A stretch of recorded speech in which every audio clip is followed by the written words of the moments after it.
समुद्राला रत्नाचा काय उपयोग आहे? समुद्राच्या पोटात रत्न आहे, त्या समुद्राला त्याचा रत्नांचा काय उपयोग आहे? मलई बरोबर चंदनाच्या लाकडाचा काय उपयोग आहे?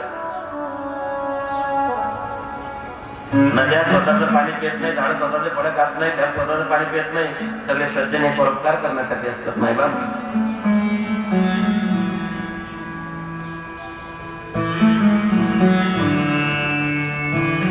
त्याचा पाय पकडला गेलेला आहे.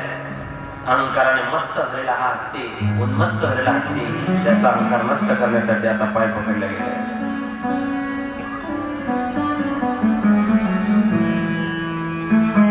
तुमचा माझा प्रत्येकाचा पाय काळानं पकडलेला आहे. काळाची ओळी पडेल बाज्य मन सोडविना तेव्हा. याच्यातून सुटायचं असेल तर हरिप्राप्तीशी उपाय धरावे संतांचे ते पाय. तिने साधती साधन तुटती भवाचे बंधन. गजेंद्राला आज पश्चाताप झाला. लेकर बाळ सगळे सोडून गेले. अंतकाळी मी परदेशी हे जाणून ऋषिकेश.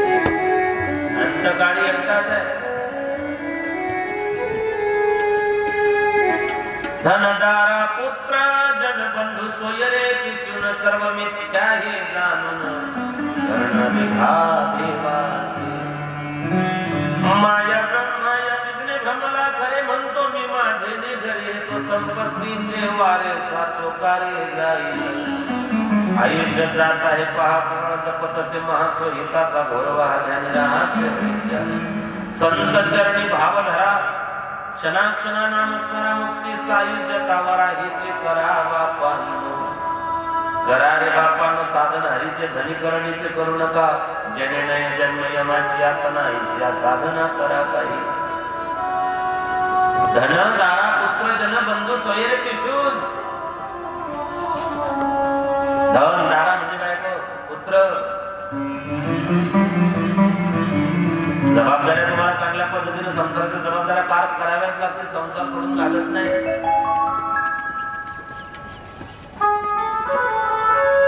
सगळ्या जबाबदाऱ्या ज्या अंगावरती पडलेल्या त्या जबाबदाऱ्या समर्थपणे पेलून त्या सगळ्या जबाबदाऱ्यांचा विनियोग करून उरलेला वेळ भगवत चिंतनामध्ये घाला. शेवटी कोणी नाही. येथे तुला सोडविना एका सद्गुरू वाचून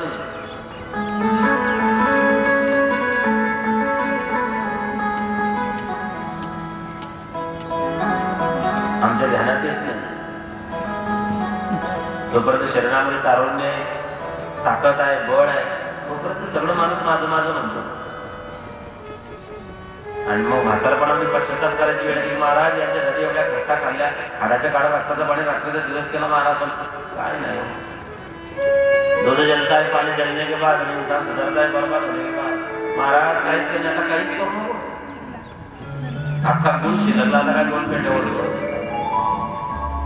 तू गुरुवार पाहिला नाही, एकादशी पाहिली नाही, सोमवार पाहिला नाही, काळ्या पिशवीमध्ये छटाकवर घेऊन घरी आला. ज्या दिवशी बायकोला महालक्ष्मीचा उपवास त्या दिवशी तो काळी पिशवी घेऊन घरात आला. नालायचा.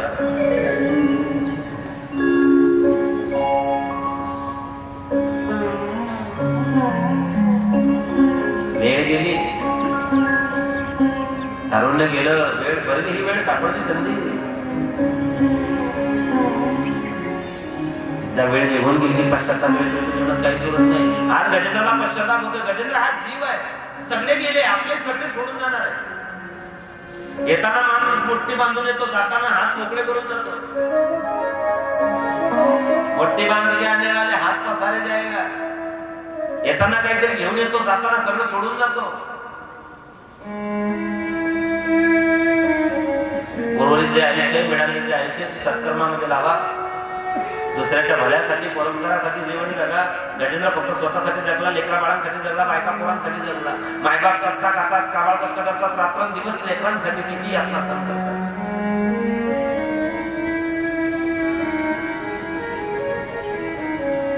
मुलगा गरिबीतून वरती गेला, काबाळ कष्ट केले, शिकला, मोठ्या पदावर त्या ठिकाणी विराजमान झाला. पुढाऱ्यांना आपली पोरगी देण्याची इच्छा दर्शवली. त्या संस्थेत कामाला होता तिच्या वरिष्ठ पदाधिकारी सांगितलं, असली मुलगी लक्ष्मीसारखी मुलगी, श्रीमंताची मुलगी तुला भेटणार. मुलगा गेला, मुलगी पाहिली, ते घरदार सगळं वैभव पाहिलं. तो थोडासा लालायच झाला. इतका मोठा सासरा भेटतोय, मुलगी इतकी सुंदर आहे, घर इतकं चांगलं, मुलांना होकार दिला, आनंद फानंद मध्ये घाईघाईमध्ये लग्न लावून टाकलं. हातीला घेऊन आपल्या घरी आला. 2 दिवस राहिली. एक काम करा, तुमच्या पत्राच्या घरामध्ये काही मला चित्त लागत नाही. मला वेशीची सवय आहे, इथं नाही मला राहता येणार. ऐका ना, तुमच्या मायबापाला इथेच राहू द्या. त्यांना हॅबिट झाली पत्राच्या घरात, सवय झाली. आपण मस्त वेळी माझ्या माहेरी जाऊ ना, माझ्या पप्पांचा एक बंगला आहे, तिथे फार्म हाऊस तिकडे का. माझ्या मायबापाने माझ्यासाठी किती कष्ट केले, त्यांना सोडून ठीक आहे, नाही येऊ शकत म्हणून तुम्ही राहा, मी नाही राहू शकत इथे. तो म्हणला जा. एवढं म्हणायला मोठं धाडस लागतं. मी सहज बोलून गेलो. बरं, सहज बोलतो, एकदम सहज सिम्पली बोलून गेलो. 6 महिन्यात सोपं.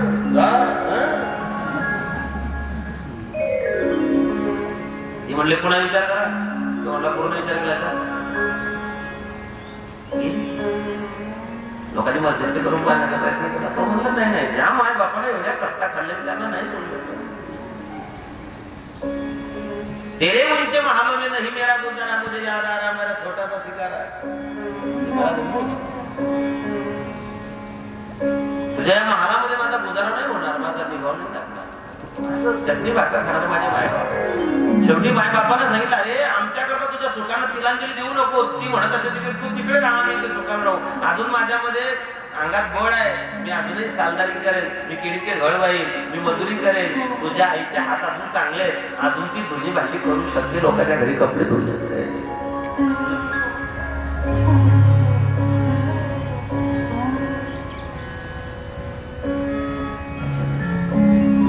मला सोडून मग ती किती सुंदर, किती श्रीमंताची असली तरी मला ती नको आहे.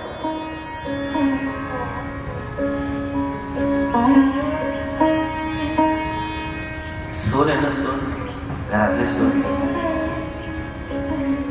ते नारळ आहे.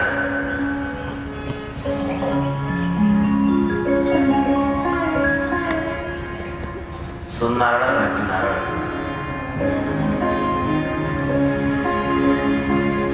नारळातलं खोबरं कधी नसतं.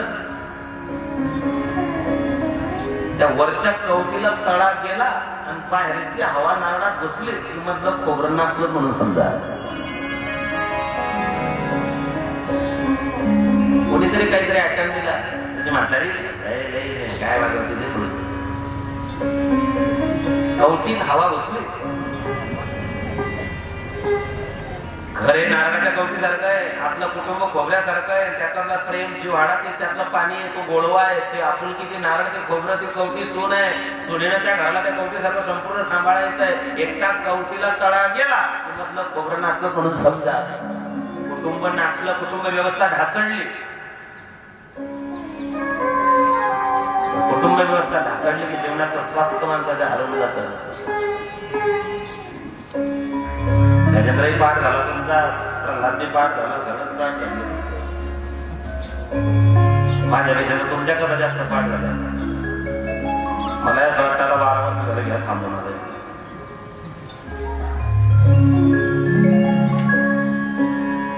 कुटुंब व्यवस्था, एकत्र कुटुंब पद्धतीची आम्हाला अत्यंत गरज आहे आणि त्याची गरज भासते. पूर्वी पिढ्या कुटुंब एकत्र राहत होती. आज मागे वळून पाहिलं की लक्षात येतं मागचा काळ चांगला होता, बरा होता. त्या काळाने खूप संस्कार दिले, मनाला मोरड घालायची सवय लावली, सगळ्यांची मिळून मिसळून वागण्याची सवय लावली. मुलांच्या वाढत्या वयातील विचारांचे जळणघळण, त्यांच्यावर होणारे सकारात्मक संस्कार हे एकत्र कुटुंब पद्धतीत घरात होत होते. लहान मुलांच्या अनेक शंका समाधान आजोबा आजी करत होते. आता मात्र विभक्त कुटुंब पद्धती असल्यामुळे मुलांना आपल्या भावनांचा निचरा होण्यास खूप अडचण निर्माण होते. कोणाजवळ मन मोकळे होतील, कोणाला विचार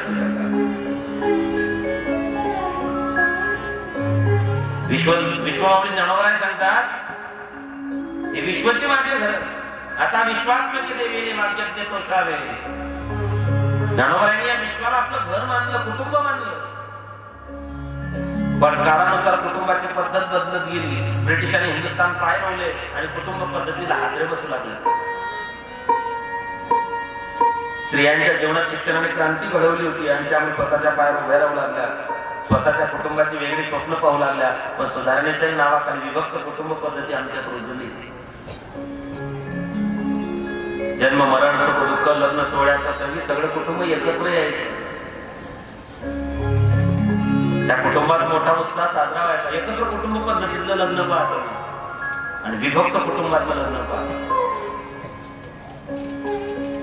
कदाचित एखाद्या घरातली स्त्री कामानिमित्त बाहेर गेली तर अन्य महिलांच्या मदतीमुळे कुटुंबात किंवा घरात अडचणी उभ्या राहत नव्हत्या.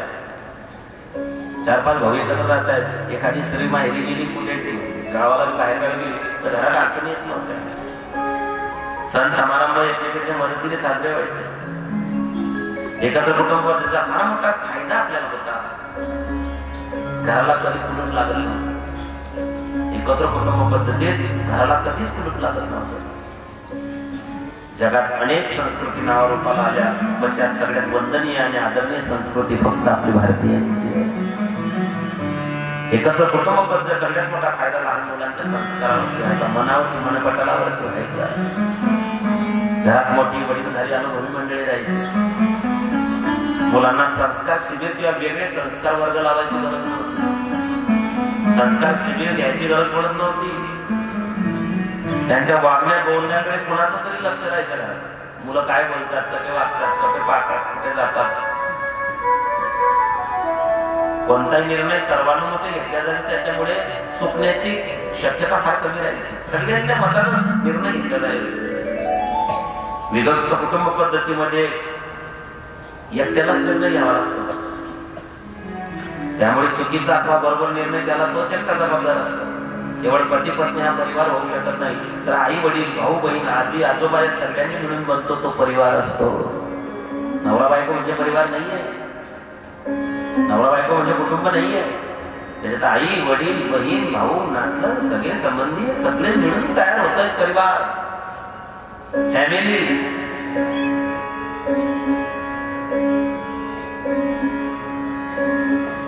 आज गजेंद्राला पश्चाताप होतोय. मी सगळ्यांसाठी केलं, आज सगळे मला सोडून देवाचा धावा करतो. कोण असेल ब्रह्मांड चाल, हा काही लक्ष्मी तो ती काही गजराज, आगे चले बोली तो पीछे होत आवाज. भगवंत मनाच्या वेगाने आले. ना विभक्तराया सुदर्शन चक्र सोडलं, मगराला नष्ट केलं, गजेंद्राला मुक्त केलं. दोघांचा उद्धार झाला, मगराचाही उद्धार झाला, हत्तीचाही उद्धार झाला. आम्हालाही उद्धार करून घ्यायचा. आमचा पाय काळरूपी मगरानं पकडून ठेवलेला आहे. काळाची उडी पडायला बाजेवा सोडविना तेव्हा मायबाप, सोडविना बंधू पाटाची बहीण शेतीची कामिना दूर राहिली, सोडविना राजा देशीला चौधरी आणि कसोई भली भली. म्हणून ईश्वर चिंतन करा, नामचिंतन करा, भगत भक्ती करा, देवावरती नितांत श्रद्धा ठेवा. परमात्मा नक्की आपल्यावरती प्रसन्न झाल्याशिवाय राहणार नाही, याची आज आम्हाला अत्यंत नितांत गरज आहे. श्रद्धा युक्त अंतःकरणाने भगवंताची समर्पित भक्ती करा. झालेली सेवा माऊली महावैष्णव श्रीमंत संत ज्ञानेश्वर भगवान माझे गुरुवर्य माझे आई वडील यांच्या चरणी समर्पित करतो. वाणीचा निरोप.